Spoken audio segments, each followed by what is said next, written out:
প্রিয় দর্শক, সাজ্জাদ কাদিরের প্রীতি নিন, শুভেচ্ছা নিন। আজকে আমি একা কথা বলবো না, দ্বৈতভাবে কথা বলবো। আজকে আমাদের এই লাইভে যুক্ত হয়েছেন। আসসালামু আলাইকুম রহমতুল্লাহি ওবরকাতুহু। সম্মানিত দর্শক, বাংলাদেশের রাজনীতি থেকে আওয়ামী লীগের প্রসঙ্গ বাদ দেওয়া যাচ্ছে না। বিএনপি, জামাত, এনসিপি বা অন্যান্য যে রাজনৈতিক দলগুলো রয়েছে, তারা প্রাণান্ত চেষ্টা করছেন আওয়ামী লীগের নাম মুছে দেওয়ার জন্য। শেখ হাসিনা বাংলাদেশের রাজনীতিতে অপ্রাসঙ্গিক, তিনি আর ভারত থেকে আসতে পারবেন না। তারপর বাংলাদেশে আগামী 20 বছর আওয়ামী লীগের রাজনীতি করা যাবে না, আওয়ামী লীগের সরে উচ্চারণ করার লোক থাকবেন। এই যে ন্যারেটিভগুলো গত 14 মাস ধরে বিভিন্ন অ্যাঙ্গেল থেকে যেভাবে প্রচার করা হচ্ছে, তাতে করে আরও আওয়ামী লীগের যে সম্ভাব্যতা কিংবা আওয়ামী লীগের যে নেতিবাচক দিক কিংবা শেখ হাসিনার ভীতি, তার বাংলাদেশে ঢুকে পড়ার আতঙ্ক, সেটা টুস করে হোক, ফুস করে হোক, হেলিকপ্টারের ঠস করে হোক, এটা ক্রমশ বেড়ে যাচ্ছে। আওয়ামী লীগের যে কোনো একটা নেতা বক্তব্য দিক, সঙ্গে সঙ্গে সেটা ভাইরাল হয়ে যাচ্ছে। হয়তো সেই বক্তব্যের আগা নেই, মাথা নেই, কোনো প্রয়োজন নেই, অথবা দেখা যাচ্ছে যে আমি নাম বললাম না, সেদিন দেখলাম যে আওয়ামী লীগের এক নেতা সাক্ষাৎকার দিচ্ছেন আরেকটা ইউটিউবের সঙ্গে। তো সেই ইউটিউবের সঙ্গে যে সাক্ষাৎকার দিচ্ছে, স্পষ্টতই বোঝা যাচ্ছে যে সেই নেতা ড্রাঙ্কার, মদ খেয়েছেন, মদ খেয়ে পুরো মাতাল, তার কণ্ঠ জড়িয়ে যাচ্ছে, ক্যামেরার দিকে কিভাবে তাকিয়ে কথা বলতে হয় সেটা তিনি ভুলে যাচ্ছেন, কাচুমাচু করছেন। তারপর শেষে ওখানে বসে তিনি থ্রেট দিচ্ছেন, এটা করব, ওটা করব, সেই সারা ঢাকা শহর লকডাউন করে দিয়ে শেষ করে দেব। তো এই কথা শুনে আমরা সবাই ভয় থরথর করে কাঁপছি। সে আব্দুর রশিদের সে বিখ্যাত কথার মতো, লোকটা শুধু করতে বড়াই, ভাঙতে পারি লোহার কড়াই, শুনে সবাই কাঁপতে ডরে, খিল লাগিয়ে থাকতে ঘরে। এখন আওয়ামী লীগের যে যাই বলুক না কেন, যেখান থেকে বলুক, সেটা ছাত্রলীগের একজন নেতা বলুন, আওয়ামী লীগের কোনো সাবেক মন্ত্রী, যেমন কয়েকজন মন্ত্রীকে আমি দেখলাম লন্ডন থেকে বক্তব্য দিচ্ছেন। তো এর মধ্যে একজন মন্ত্রী, সাবেক মন্ত্রী আব্দুর রহমান, ছাত্রলীগের নেতা ছিলেন, তো তিনি বক্তব্য দিচ্ছেন। স্পষ্টতই বোঝা যাচ্ছিল তিনি অসুস্থ, একেবারে অসুস্থ অবস্থায় বক্তব্য দিচ্ছেন, এবং সেই লন্ডন থেকে তার সেই বক্তব্য, সেটাও সামাজিক মাধ্যমে ভাইরাল। তিনি সেখান থেকে হুমকি দিচ্ছেন, 13 তারিখে এটা করব, ওটা করব, আর আমরা সবাই বাংলাদেশে বসে ভয় পাচ্ছি, সিরিয়াসলি ভয় পাচ্ছি। আর এখন শেখ হাসিনা তো যে পর্যায়ে চলে গেছেন, তিনি সেই প্রথম দিকে যেমন দলীয় নেতাকর্মীদের সঙ্গে অনেক কথাবার্তা বলতেন, তারপরে বাংলাদেশ থেকে যে কোনো লোকই তার সাথে কথা বলতে পারত। এরপর সেই সকল আবার কথাবার্তা ভাইরাল করার জন্য যারা কথা বললেন তারাও অনেক সময় এই কাজ করতেন, আবার অনেকে সেই বলার চেষ্টা করছেন যে শেখ হাসিনা নিজেই সেই জিনিসগুলো ভাইরাল করে দিয়েছেন। তো গত সেই 14 মাসের মধ্যে প্রথম 6-7 মাস সেই আওয়ামী লীগ সভানেত্রী শেখ হাসিনা তিনি তার নেতাকর্মীদের সঙ্গে যে কথাগুলো বলেছেন, এইগুলো বলতে গেলে তার যে আবহমান বাংলার যে স্বাভাবিক চরিত্র, যেটা শেখ হাসিনার ইউজুয়াল ক্যারেক্টারিস্টিক্স, সেটাই তিনি আগে এইভাবে কথাবার্তা বলেছেন। কিন্তু লক্ষ্য করবেন যে গত সেই 4-5 মাস ধরে তার মধ্যে যে ম্যাচুরিটি চলে এসেছে, তিনি এখন আর যার তার সঙ্গে কথা বলছেন না। দ্বিতীয়ত, তিনি যে সাক্ষাৎকার দিচ্ছেন আন্তর্জাতিক বিভিন্ন গণমাধ্যমের সঙ্গে, সেই গণমাধ্যমের সঙ্গে তার যে সাক্ষাৎকার, এতে স্পষ্টতই বোঝা যাচ্ছে যে তিনি আন্তর্জাতিক গণমাধ্যমের নিকটও সহজলভ্য নন। এটি গণমাধ্যম, তাও আবার ইন্ডিপেন্ডেন্ট, ব্রিটেনের ইন্ডিপেন্ডেন্টের মতো গণমাধ্যম, কিংবা ধরুন এপির মতো গণমাধ্যম, ইন্ডিয়ান এক্সপ্রেসের মতো গণমাধ্যম, তারা শেখ হাসিনার কাছে একটা সাক্ষাৎকারের জন্য অ্যাপ্লাই করছেন, ইমেইলে অ্যাপ্লাই করছেন, প্রশ্ন পাঠাচ্ছেন, আবার সেই প্রশ্নের উত্তর শেখ হাসিনা দিচ্ছেন, আবার সেই প্রশ্নের উত্তর পাওয়ার পর কাউন্টার প্রশ্ন যাচ্ছে। তাহলে চিন্তা করুন যে একটি সাক্ষাৎকার নেওয়ার জন্য আন্তর্জাতিক গণমাধ্যমগুলোতে সেই এএফপির মতো প্রতিষ্ঠানকে অন্ততপক্ষে ১ সপ্তাহ, মোর দ্যান ১ সপ্তাহ কন্টিনিউয়াসলি তার সঙ্গে যোগাযোগ করতে হয়েছে। প্রথমে একটা অ্যাপ্লিকেশন করেছে যে, ম্যাডাম আপনার একটা সাক্ষাৎকার নিতে চাই, আপনি রাজি কিনা? তিনি রাজি হয়েছেন। আচ্ছা, আমরা আপনার একটা ভিডিও ফুটেজ চাই। তিনি বললেন যে, না হবে না। অডিও চাই, তাও হবে না। কি করতে চান? আমি লিখিত দেব, তোমরা আমাকে লিখিত পাঠাও। তো লিখিত পাঠানো হলো, তিনি উত্তর দিলেন। এরপর আবার কাউন্টার প্রশ্ন করা হলো, সেগুলোর উত্তর দিলেন এবং সেগুলো কম্পাইল করে যে সকল প্রতিবেদন ছাপা হচ্ছে ইন্টারন্যাশনালি, সেই সকল প্রতিবেদনের ফলে কি হলো যে শেখ হাসিনার যে নর্মাল যে ক্যারেক্টারিস্টিক ছিল, বৈশিষ্ট্য ছিল, এটা একেবারে 100% রিভার্স হয়ে গেছে। এখন তিনি অনেক পরিমার্জিত এবং তিনি সহজলভ্য নন। আওয়ামী লীগের লোকজন বা আমাদের দেশের তার যারা প্রতিপক্ষ তাকে যেভাবে যতটা সহজলভ্য মনে করছিল, ঠিক এখন এই আন্তর্জাতিক গণমাধ্যমের কারণে তার উচ্চতাটা এমন একটা জায়গায় চলে গেছে যা কিনা আওয়ামী লীগ বিরোধীদেরকে রীতিমতো চিন্তায় ফেলে দিয়েছে। এর কারণে আওয়ামী লীগের যারা লোকজন আছে তাদের খবরাখবর বাংলাদেশের পত্রপত্রিকায় তো ছাপা হয় না। তারা যদি দু কলম লিখতে চান বা তারা যদি কোনো একটা বক্তব্য, স্পেশাল কোনো বক্তব্য দিতে চান, এমনকি কোনো টকশোতে যেতে চান, আমাদের লোকাল মিডিয়া এটা যদি একদিনের জন্য বাধ্য হয়, দ্বিতীয় দিন আর তার আগ্রহ থাকে না। এর কারণ হলো এদের অডিয়েন্স নেই, এদের পাঠক নেই। এরা ধরুন পত্রিকাটা কলাম লিখবে, রাজনীতিবিদরা ও একটা পড়বে সবাই মনোযোগ সহকারে। এমন হয় কি 1 মিনিটের জন্য ধলা ভাই জিন্দাবাদ, কালা ভাই জিন্দাবাদ, মদন মিয়া জিন্দাবাদ, এই জিনিসগুলো বলা যায় ইটস ফর 30 সেকেন্ড।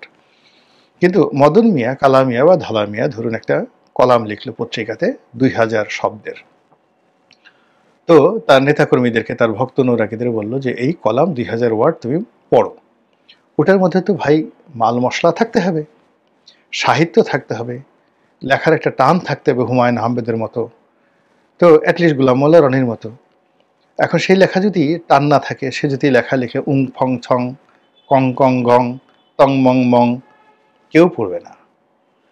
তো আমাদের যারা মানে রাজনীতি করেন তাদের মাশাআল্লাহ সব আছে, মানে পেশি আছে, শয়তানি বুদ্ধি আছে, কিন্তু মেধার যে জায়গাটাই, সেখানে মানুষকে আকর্ষণ করার জন্য, মানুষের মন ও মস্তিষ্কে ঢোকার জন্য যে কৌশল দরকার, যে ইনস্ট্রুমেন্টগুলো দরকার, সেই জিনিসগুলো তাদের নাই বললেই চলে।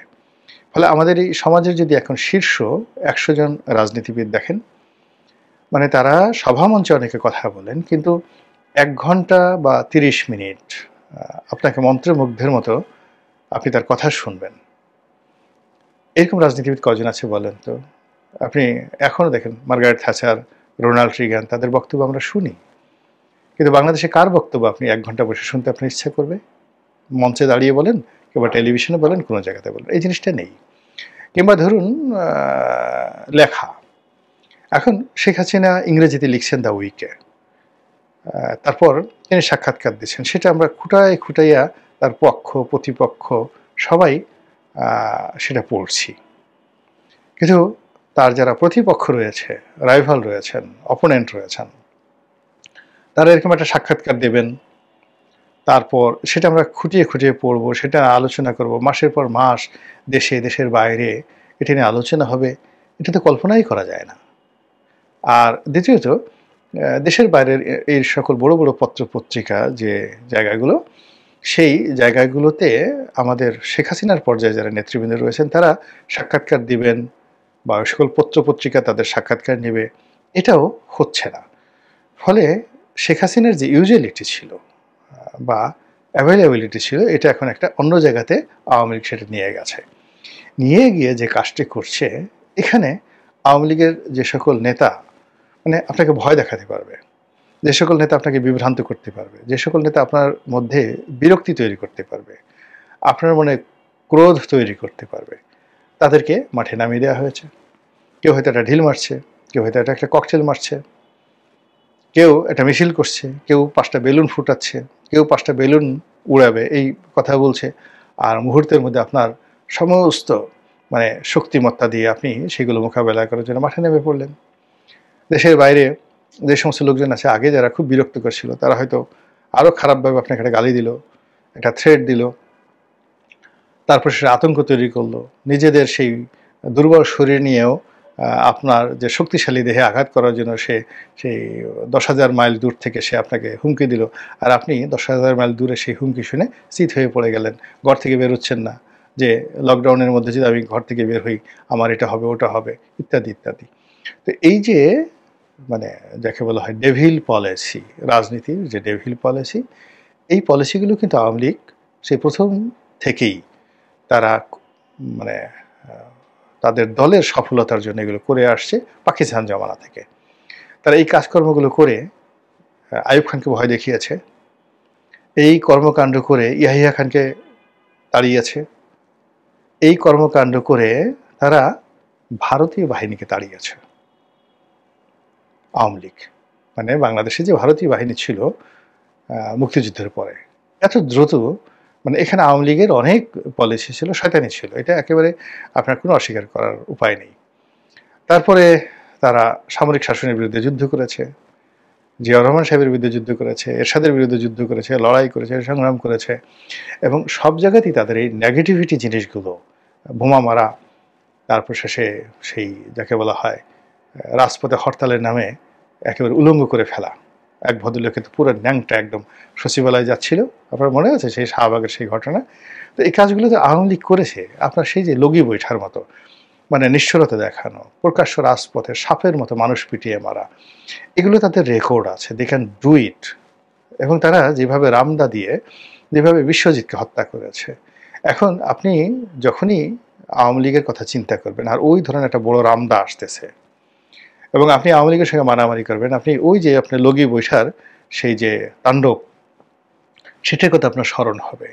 আপনি যখন শেখ হাসিনা নিশ্চয়ই কথা চিন্তা করবেন, তখন আপনি যখন চিন্তা করবেন ইলিয়াস আলীর অবস্থা এই হয়েছে, ব্যারিস্টার আরমানের অবস্থা এই হয়েছে, এরকম বড় বড় লোকজন তাদেরকে এভাবে আয়না করে ঢুকিয়ে একেবারে মোটামুটি কাট্টুস করে দেওয়া হয়েছে, সঙ্গত কারণেই আপনার ভয় লাগবে।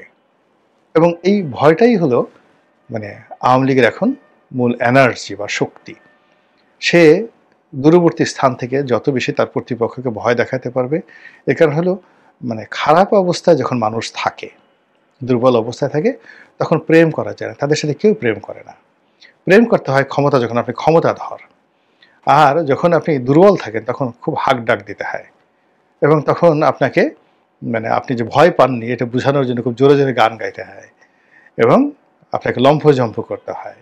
এই কারণেই পণ্ডিতরা বলে গেছেন আহত বাঘ মানে ভয়ঙ্কর হয়ে ওঠে, যে কোনো আহত প্রাণী। এখন আওয়ামী লীগ আহত, সেই আহত অবস্থায় সে তার প্রয়োজনে, তার স্বার্থের জন্য, তার অস্তিত্বের জন্য, তার সার্ভাইভালের জন্য সে পারে না এমন কোনো কর্ম নাই। এমনকি তার সবচেয়ে আপনজন যে লোকজন আছে তাকেও বলিদান দিয়েও যদি তার প্রতিপক্ষকে অপদস্থ করা যায়, শাস্তি করা যায়, সেই কাজটিও তারা করতে পারবে, করবে এবং অতীতে তারা করেছে।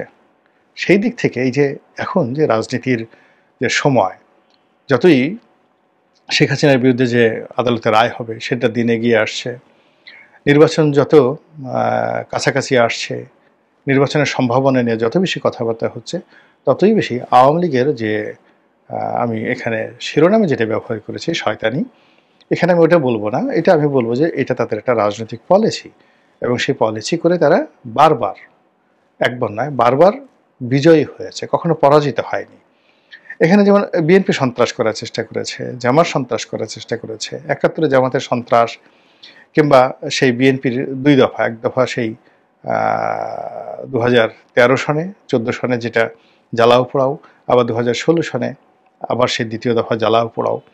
তো এই জিনিসগুলো করে বিএনপি কিন্তু সফল হয়নি, প্রতিপক্ষকে ভয় দেখাতে পারেনি, এবং বিএনপি একটা ভীতিকর দল, মানে জামাত একটা যাকে বলা হয় ভীতিকর দল, এই জিনিসটি কিন্তু জামাতের যারা বা বিএনপি যারা প্রতিপক্ষ তারা বিশ্বাস করে না, দে ডু নট বিলিভ বা দে ডু নট ট্রিট ইট। কিন্তু আওয়ামী লীগের যারা প্রতিপক্ষ তারা জানে যে এরা সব পারে, এরা না পারে এমন কোনো কাজ নাই, এরা মানে দেখা গেল যে নিজেরা বাস পোড়াতে পারে, নিজেদের গায়ে নিজেরা আগুন লাগিয়ে বলতে পারে বিএনপি আগুন লাগিয়েছে। তো সেই সর্বশক্তি এখন যেহেতু তারা সবাই মোরাললেস আউট অফ সিনিয়রিটি রয়েছে, নিরাপদ জায়গাতে রয়েছে, এবং তাদের হাতে পর্যাপ্ত টাকা আছে, আর তাদের কোনো কাজ নেই, অলস মস্তিষ্ক শয়তানের কারখানা, তারা এখন সারাদিন দিল্লিতে বসে, ইংল্যান্ডে বসে, লন্ডনে বসে, প্যারিসে বসে, সব জায়গাতে বসে বসে সারাদিন শুধু কিভাবে গিট্টু লাগানো যায়, কিভাবে প্রতিপক্ষকে ভ্যানিশ করা যায়, কিভাবে একটার পর একটা সমস্যা তৈরি করে তাদের যারা প্রতিপক্ষ তাদের মনে আতঙ্ক তৈরি করে দেওয়া যায়, ভীত সন্ত্রস্ত করে দেওয়া যায়, সেই কাজগুলো তারা শুরু করে দিয়েছে। আর এই শুরু করার ফলে বাংলাদেশ এখন অতীতের যে কোনো সময় আসছে অস্থির, অনিরাপদ এবং যাকে বলে কম্পমান। এটা আপনি আমি কতদিন বইতে পারবো, কতদিন আমরা এটা বহন করতে পারবো, সেটি দেখার বিষয়। মহান আল্লাহ আমাদের সবাইকে হেদায়েত দান করুন এবং হেফাজত করুন। আসসালামু আলাইকুম ওয়া রাহমাতুল্লাহি ওয়া বারাকাতুহু।